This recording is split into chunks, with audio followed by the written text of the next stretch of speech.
Yo, how's it going? Welcome back to the channel. My name is LionHeartZ, and the dust has settled after the conclusion of the first CS2 Major. Navi defy all the odds and expectations without symbol, rise to the top, and claim the crown as champions. Alexi B solidifies his place as a top 5 IGL in Counter-Strike today, and after a much needed few days off, including celebrating my birthday, it's time to start sifting through the good and the bad of what we saw play out, and see what needs to be improved and refined so we can get to the place where CS2 is the most optimal game it can be, both at the casual and pro level. And for me, the most obvious place to start is the map pool. And when you look at the current state of CS2, there's clearly one map that stands out as having much more issues than all of the others, and it's unfortunately Inferno. And even worse, it seems to be a consensus opinion both among the casual and pro audience that the changes made to Inferno in the launch of CS2 have failed. The map is seen as definitively worse than its CSGO counterpart, and correspondingly, the play rate and enjoyment of the map has gone down. When you go to HLTV and you look at the last 6 months of play for CS2,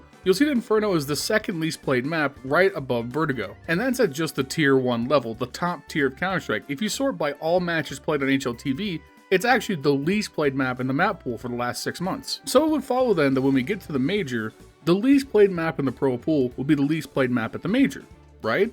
Well, for the opening stage, that held true. It was the least played map and only got played 4 times. But when we moved to the elimination stage, the true tournament began at Copenhagen, and we saw an immediate shift.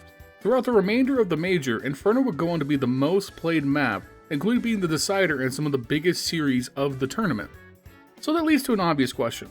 Why were pros willing to play a ubiquitously disliked map in the biggest tournament of their careers? In today's video, I want to answer why Inferno was played so much at Copenhagen, as well as the issues with the map and how Valve could go about fixing them. If that sounds interesting to you guys, make sure you take a second, leave a like, leave a comment down below, and subscribe if you haven't already. It helps out immensely in the YouTube algorithm and helps with my goal of reaching 1,000 subscribers as fast as possible. While you're down there, consider becoming a channel member. For $5 a month, you can support me in what I do here directly, get access to exclusive emblems, emotes, and a shout out at the end of every video, as well as more features coming soon.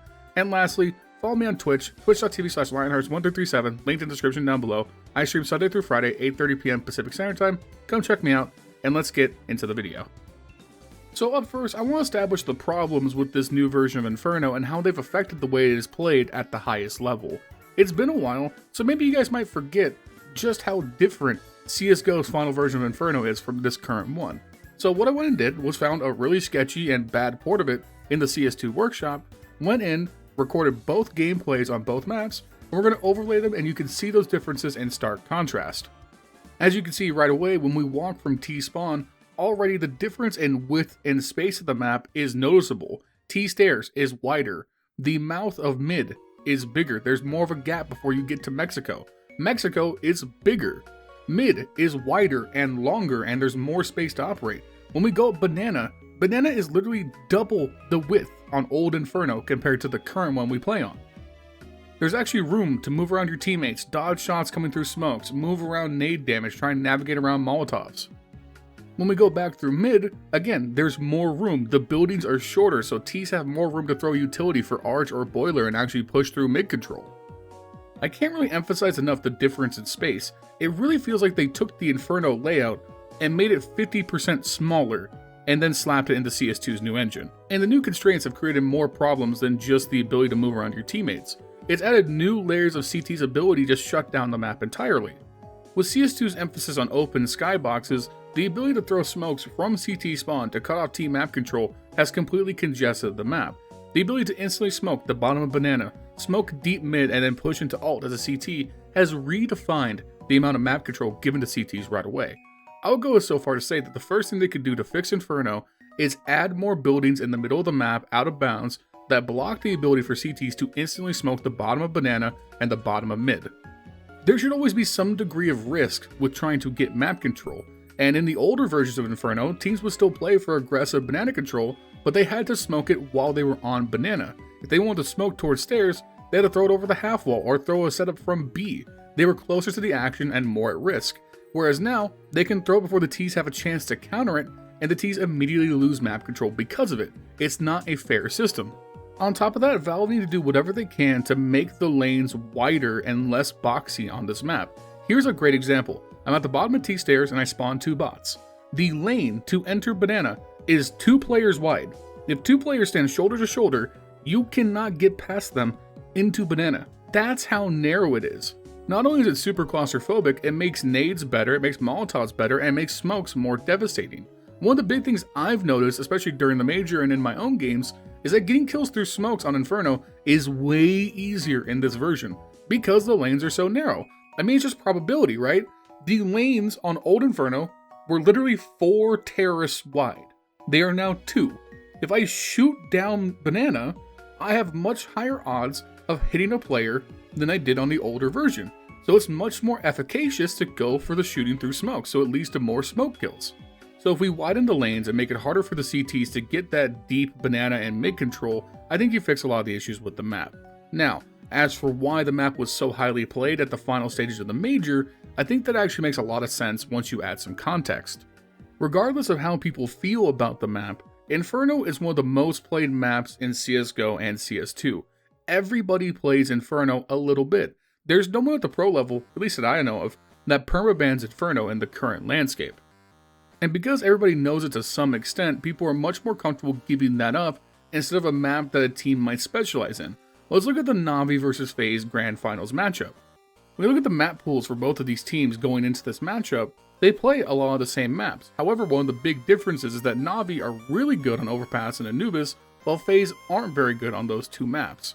Also, Navi likes to permaban Vertigo, whereas FaZe likes to play every map in the pool. So when you get into the pick ban for a match like this, FaZe are going in, they want to remove Overpass and Anubis if they can. Navi wants to remove Vertigo first because it's their permaban, and then let things play out in terms of what FaZe are going to do and then try and counterpick around them. And because of that, the way that the pick ban went was FaZe took a gamble on Ancient, Ents went for a pick that they both play relatively well in Mirage, and then after FaZe banned Overpass, the leftover map was Inferno, a map they are both fine playing with in a decider. And I think that's why we saw a lot of Inferno get played. A lot of teams were totally fine leaving Inferno floated if it meant they could ban out another team's better played map instead.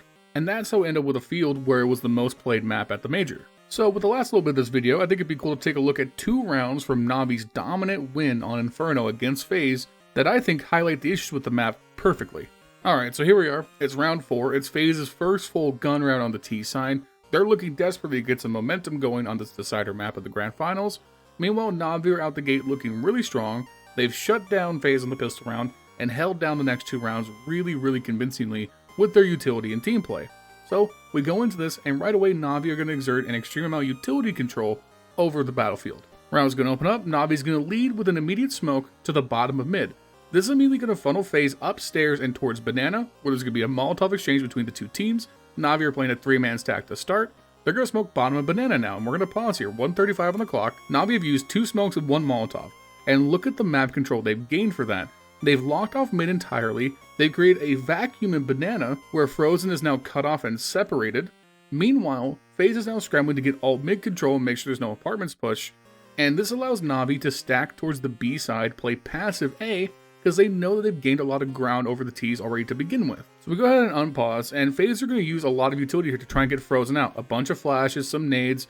Frozen has to smoke another Molotov. Nades come in from Navi to get him out. That's already a ton of utility damage. FaZe have wasted a ton of their utility just to get Frozen out, and it fails. And now FaZe are forced back towards A in a sloppy push. They take the boiler room control. Navi are able to calmly rotate around it. They're able to work around whatever utility is left for the FaZe side, and then some dominant play from Bit in the pit with image of support allows them to shut down this A push entirely. Because FaZe lost control of the map so early into the round, they were forced to exert extra pressure to try and get Frozen out of Banana, and when that fails, they're backed out of B entirely. They can't go there anymore. So their only option left is to explore towards A. And because Navi are playing passive off of mid, FaZe is given mid control. They think they have a gap to push A, but it's a trap. Navi are expecting this push. They're set up with all the crossfires, the counter utility, and FaZe doesn't have enough group utility in the back pocket at this point to counteract what Navi are doing. They walk in and they get gunned down. So we move on to round 5. FaZe have called a timeout. They're desperately trying to calm down here and see what they can do to get through this impenetrable wall of utility from Navi. And again, before the round gets started, look at the limited utility from FaZe here because of their economy. They're missing crucial pieces of utility like extra flashes and HEs to try and flush out some of these really tight positions from the CTs, making it even harder for them to get any map control and more importantly, hold it. So the round starts and both teams roll out, and we immediately have to pause again because this setup from Navi is brilliant, and I think FaZe accidentally played into their hands here. Instead of throwing the mid smoke this time and throwing banana smoke later, Navi off spawn throws a smoke for bottom of banana. FaZe, in a counterplay to try and lock off banana control, throw their own smoke for in front of the barrels to try and block the early Molotov. But because Navi have countered with their own smoke for bottom stairs, they've now created an accidental airlock where to enter banana, FaZe has to cross 2 smokes. They've inadvertently given Navi even more banana control and forced them to play heavier towards alt mid and mid to try and get their map control. And with this 3-man setup from Navi, banana is now inaccessible. There is nothing FaZe can do with their remaining utility to get this banana control unless Navi make a mistake. And with Navi's first smoke in top mid, they've rotated a player over for the A support. Now A is locked off. FaZe are condensed into one part of the map, that's bottom mid and alt mid. That's it, that's all they've got. And they've already had to use a large amount of their utility just to get that. And we're not even like 15 seconds into the round. From here, Navi are going to play their smokes. They're going to play for the aggressive banana control just to get the intel.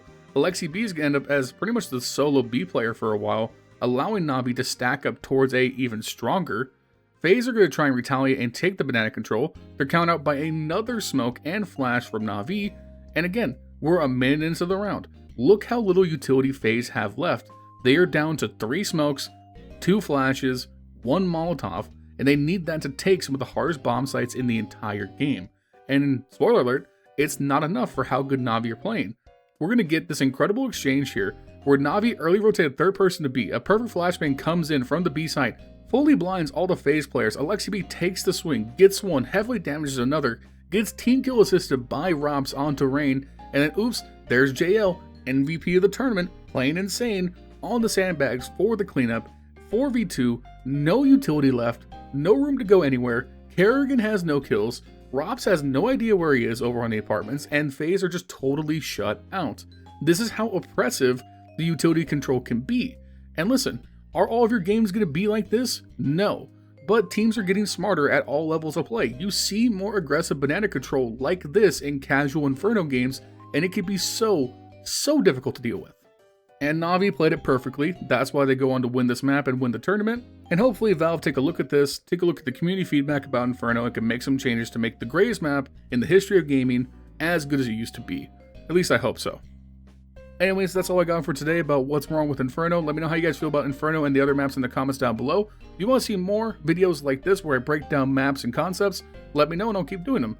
Other than that, make sure you guys like, subscribe, all that good stuff. Shout out to my channel members, Furley707, Justin and Jesse, my brothers. Thank you guys so much. Other than that, guys, my name is LionHeartZ. Thank you guys for watching, and I'll see you soon with another video. Peace.